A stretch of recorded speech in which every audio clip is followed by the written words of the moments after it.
સુરત જિલ્લાના ઉલપાડ તાલુકાના 6 જેટલા ગામોમાં કીમ નદીના પૂરના પાણી ફરી વળતા આ ગામો સંપર્ક વિહોણા બની ગયા હતા। જોકે કીમામલી ગામના આદિવાસી ફળિયામાં રહેતી એક 40 વર્ષીય મહિલાનું પાણીમાં ડૂબી જવાથી મોત નીપજ્યું હતું। ત્યારે કીમ નદીના પૂરના પાણીનો ભોગ બનેલી મહિલાના પરિવારજનોને ગુજરાત સરકારની રાહત ફંડ યોજનામાંથી 1.5 લાખ રૂપિયાનો ચેક ઓલપાડના ધારાસભ્યના હસ્તે અપાયો હતો। કીમામલી ગામના આદિવાસી ફળિયામાં સરકારી આવાસમાં રહેતી 40 વર્ષીય સ્વામીબેન રાઠોડના ઘરમાં કીમ નદીના પૂરના પાણી ઘૂસી ગયા હતા, જેમાં સ્વામીબેનનું ડૂબી જવાના કારણે મોત નીપજ્યું હતું।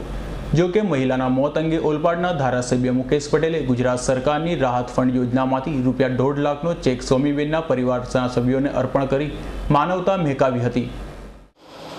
છેલ્લા 4 દિવસથી ઓલપાડ તાલુકામાં વરસાદ ખૂબ પ્રમાણમાં પડ્યો અને એમાં પણ આમાં 6 થી 7 ગામ જે ગામ સંપર્ક વિહોણા છેલ્લા 5 દિવસથી થઈ ગયા હતા, એમાં ખાસ કરીને કીમામલી ગામ, જેમાં એક સ્વામીબેનનું વરસાદમાં પાણીમાં ડૂબી જવાથી મૃત્યુ થયું હતું અને ગુજરાત સરકારે એમને એના કુટુંબને સહાય માટે તાત્કાલિક ધોરણે 1.5 લાખ રૂપિયાનો ચેક આજે એમને અર્પણ કર્યો છે।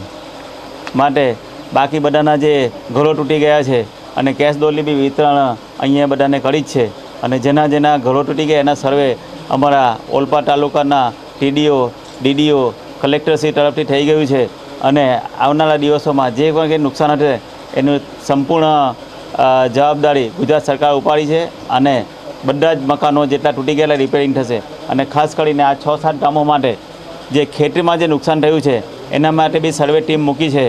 તો મારે ખાસ કરીને અહીંયાના વડીલ મિત્રોને કહેવું છે કે તમે સાથે રહીને જે નુકસાન થયું છે એ લખાવો, એના માટે બી સરકાર આપને નુકસાન આપવા કટિબદ્ધ છે। આમ તો આ આદિવાસી પરિવાર મહેનત મજૂરી કરી પરિવારનું ગુજરાન ચલાવે છે, પણ ઘરના મોભીના અવસાનથી અનાથ બનેલા આ પરિવારને સરકારી સહાય મળવાથી આ પરિવારના જીવનમાં ખુશી જોવા મળી હતી। એક તરફ ઘરના મોભી સમાન મહિલાના મોતથી પરિવારમાં માતમ હતો, ત્યાં હાલ તો સરકારની સહાયથી આ લાચાર અને ગરીબ પરિવારને સહારો મળી ગયો છે। પાણી આવેલું કીમ નદીનું, એમાં ઘેરવાળા ડૂબી ગયા। સરકાર તરફથી કોઈ રાહત મળી? સરકાર તરફથી રાહત મળી।